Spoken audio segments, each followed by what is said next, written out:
신명기 19장. 내 하나님 여호와께서 이 여러 민족을 멸절하시고 내 하나님 여호와께서 그 땅을 내게 주심으로 네가 그것을 받고 그들의 성읍과 가옥에 거주할 때에 내 하나님 여호와께서 내게 기업으로 주신 땅 가운데에서 새 성읍을 너를 위하여 구별하고 내 하나님 여호와께서 내게 기업으로 주시는 땅 전체를 새 구역으로 나누어 길을 닦고 모든 살인자를 그 성읍으로 도피하게 하라. 살인자가 그리로 도피하여 살만한 경우는 이러하니 곧 누구든지 본래 원한이 없이 부지 중에 그의 이웃을 죽인 일, 가령 사람이 그 이웃과 함께 벌목하러 삼림에 들어가서 손에 도끼를 들고 벌목하려고 찍을 때에 도끼가 자루에서 빠져 그의 이웃을 맞춰 그를 죽게 함과 같은 것이라. 이런 사람은 그 성읍 중 하나로 도피하여 생명을 보존할 것이니라. 그 사람이 그에게 본래 원한이 없으니 죽이기에 합당하지 아니하나 두렵건대 그 피를 보복하는 자의 마음이 복수심에 불타서 살인자를 뒤쫓는데 그 가는 길이 멀면 그를 따라 잡아 죽일까 하노라. 그러므로 내가 내게 명령하기를 새 성읍을 너를 위하여 구별하라 하노라. 내 하나님 여호와께서 내 조상들에게 맹세하신 대로 내 지경을 넓혀 내 조상들에게 주리라고 말씀하신 땅을 다 내게 주실 때에 또 너희가 오늘 내가 너희에게 명하는 이 모든 명령을 지켜 행하여 내 하나님 여호와를 사랑하고 항상 그의 길로 행함 때에는 이 새 때에 새 성읍을 더하여 내 하나님 여호와께서 내게 기업으로 주시는 땅에서 무죄한 피를 흘리지 말라. 이같이 하면 그의 피가 내게로 돌아가지 아니하리라. 그러나 만일 어떤 사람이 그의 이웃을 미워하여 엎드려 그를 기다리다가 일어나 상처를 입혀 죽게 하고 이 한 성읍으로 도피하면 그 본 성읍 장로들이 사람을 보내어 그를 거기서 잡아다가 보복자의 손에 넘겨 죽이게 할 것이라. 내 눈이 그를 긍휼히 여기지 말고 무죄한 피를 흘린 죄를 이스라엘에서 제하라. 그리하면 내게 복이 있으리라. 네 하나님 여호와께서 내게 주어 차지하게 하시는 땅 곧 내 소유가 된 기업의 땅에서 조상이 정한 내 이웃의 경계표를 옮기지 말지니라. 사람의 모든 악에 관하여 또한 모든 죄에 관하여는 한 증인으로만 정할 것이 아니요 두 증인의 입으로나 또는 세 증인의 입으로 그 사건을 확정할 것이며 만일 위증하는 자가 있어 어떤 사람이 악을 행하였다고 말하면 그 논쟁하는 쌍방이 같이 하나님 앞에 나아가 그 당시에 제사장과 재판장 앞에 설 것이요 재판장은 자세히 조사하여 그 정인이 거짓 증거하여 그 형제를 거짓으로 모함한 것이 판명되면 그가 그의 형제에게 행하려고 꾀한 그대로 그에게 행하여 너희 중에서 악을 제하라. 그리하면 그 남은 자들이 듣고 두려워하여 다시는 그런 악을 너희 중에서 행하지 아니하리라. 내 눈이 긍휼히 여기지 말라. 생명에는 생명으로 눈에는 눈으로 이에는 이로 손에는 손으로 발에는 발로이니라. 아멘. 신명기 19장 말씀입니다. 사회생활에 대한 모든 규범들을 말씀하고 있습니다. 모세는 지금까지 그의 두 번째 설교에서 신명기 4장 44절에서 26장 19절까지입니다. 주로 하나님께 대한 예배 그리고 신앙생활에 관해서 많은 교훈을 주었습니다. 이제 19장부터 25장까지 이르는 후반부입니다. 백성들의 사회생활에 관한 교훈을 말씀하고 있습니다. 특히 19장 10계명 중에서 5에서 10계명인 이웃사랑에 관한 제반 관련된 규정을 말씀하고 있습니다. 그 중에서 1절에서 13절 말씀은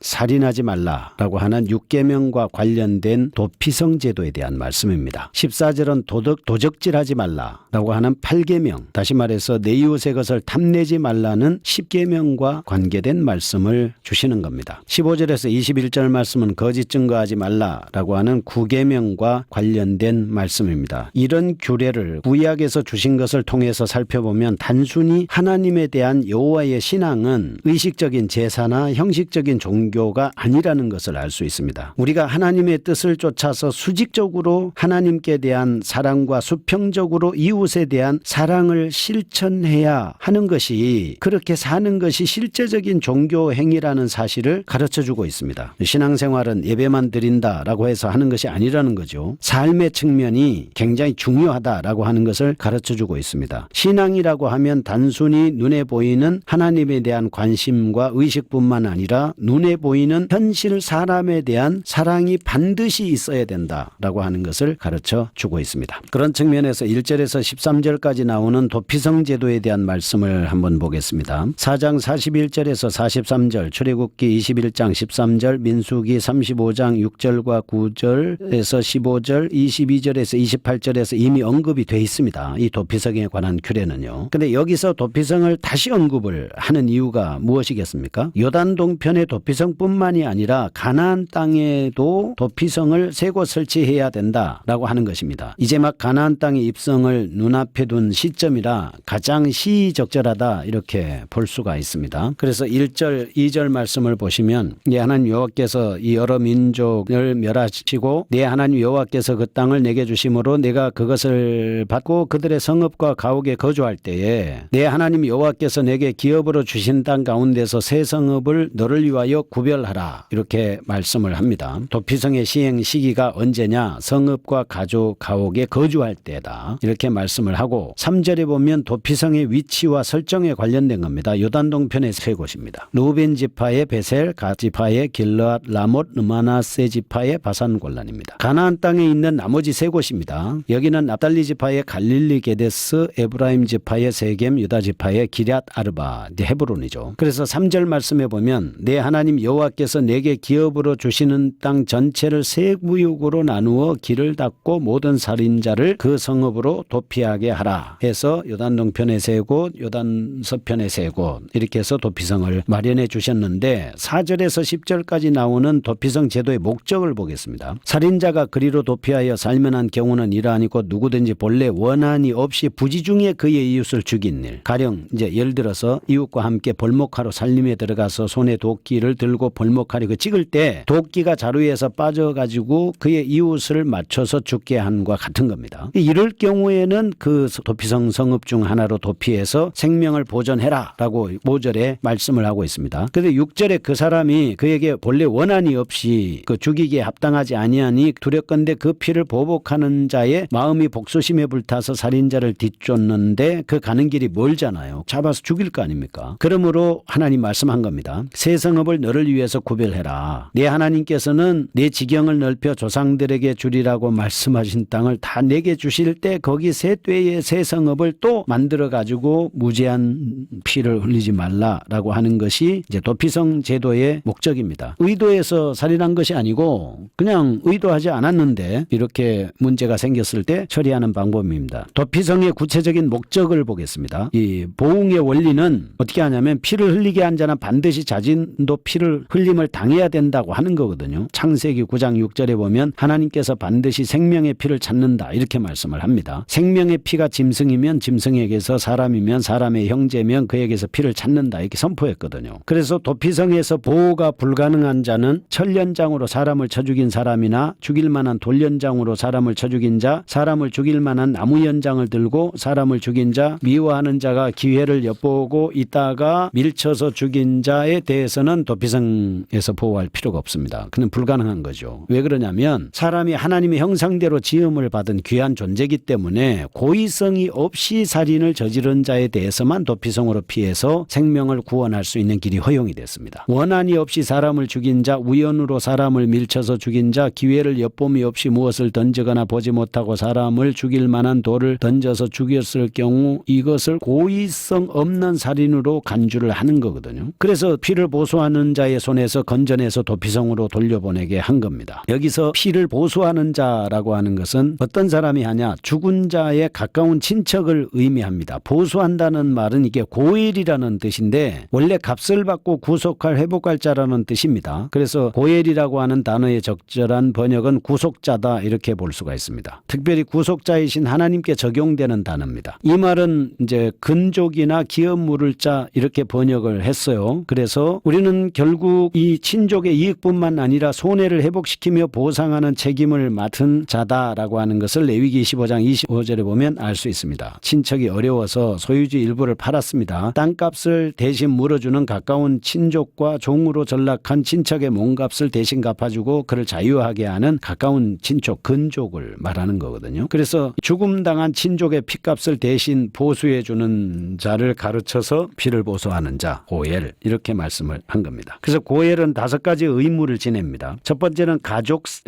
친족 살해에 대한 피해 보수를 책임지고, 두 번째는 아들이 없이 죽은 친족의 과부와 결혼을 해주고요. 세 번째는 친족의 재산을 물려줍니다. 사가지고. 네 번째는 노예로 팔린 친족을 해방시켜줍니다. 다섯 번째는 가난한 친족을 돌보는 일을 하는 것이 바로 이렇게 고엘의 의무입니다. 가족이 피를 보지 않도록 잘 돌봐주는 일입니다. 그러나 고의로 살인하지 않는 경우는 도피성으로 보내 생명을 보호할 수 있었습니다만, 그의 살인이 고의적이었는지 아니면 고의성이 없는지 우발적인 사고였는지는 회중 앞에서 판결을 받아야 되고요. 고의적인 살인으로 판결날 경우는 피를 보수하는 자가 먼저 손대고 그 위에 군중이 합세해서 처형했습니다. 만일 고의성이 없는 살인으로 판결이 날 경우에는 그 살인자는 다시 도피성으로 보내져서 생명을 보존할 수가 있었습니다. 대제사장 죽을 때까지 기다렸다가 대제사장이 죽고 나면 자유의 몸이 될 수 있었습니다. 그 이유는 피 흘린 자는 반드시 피에 의해서만 속함을 받을 수 있다는 원리에 따라서 제사장의 죽음이 도피성으로 피한 살인자의 피를 대신했기 때문입니다. 이런 원리는 죄 아래 태어난 인간이 그 죄값인 죽음을 맛보지 않고서도 그리스도 십자가의 대속의 피로 구원을 얻을 수 있는 구속의 사건을 예표하고 있습니다. 살인자가 생명을 구원받기 위해서 피난에 들어가는 도피성, 인간을 죄에서 구원하며 영원한 생명을 주시는 성도들의 피난처이신 예수 그리스도를 상징한다 하는 것입니다. 도피성으로 피한 살인자가 임의로 도피성 밖을 나가면 피해 보수자로부터 죽임을 당합니다. 그 피해 보수자는 살인죄가 이때 적용이 되지 않습니다. 이것은 죄인들이 하나님의 사랑과 그리스도 안에서 구속의 은총을 누리고 자유를 향할 수 있음을 의미한다 볼 수 있습니다. 하나님의 긍휼과 자비와 그리스도의 밖을 떠나면 인간에게는 영적인 죽음밖에는 없습니다. 이런 자에 대해서 베드로는 만일 저희가 우리 중 예수 그리스도를 알므로 세상의 더러움을 피한 후에 다시 그 중에 얽매이고 지면 나중 형편이 처음보다 더 심하리니 의의 도를 안 후에 받은 명령을 저버리는 것보다 알지 못하는 것이 도리어 저희에게 나으리라 이렇게 말씀했습니다. 우리는 반드시 알아야 됩니다. 예수 그리스도 안에 있을 때만 참된 자유와 행복을 누릴 수 있습니다. 다윗은 여호와는 나의 피난처시요 힘이시니 환난 중에 만날 큰 도움이시라 했습니다. 나의 피난처, 나의 도피성, 나의 안전한 거처이신 하나님 안에 있을 때만 우리는 행복을 누릴 수 있습니다. 그러면 한번 더 보죠. 도피성과 예수 그리스도에 대해서 한번 보겠습니다. 유사점이 있어요. 도피성은 여러 도피성이 있습니다. 첫째는 어느 곳에 가든지 반나절이면 도착할 수 있습니다. 두 번째는 도피성에 피한 자는 안전하고, 세 번째는 레위인들이 성읍에 있어요. 네 번째는 타국인과 우거자들도 혜택을 받을 수 있고, 다섯 번째는 하나님의 약속에 근거하고 있습니다. 그러면 예수 그리스도를 한번 봅니다. 첫째는 예수 그리스도는 한 분이지만 언제든지 도움을 베풀어 주십니다. 두 번째, 그리스도 안에는 정죄함이 없습니다. 세 번째, 복음 사역자들이 있지 않습니까? 네 번째, 헬라인과 유대인의 차이가 없어요. 다섯 번째, 하나님의 약속에 근거하고 있습니다. 그러면 도피성과 예수 그리스도의 차이점을 한번 보겠습니다. 도피성은 첫째, 과실치사자만 용납되죠.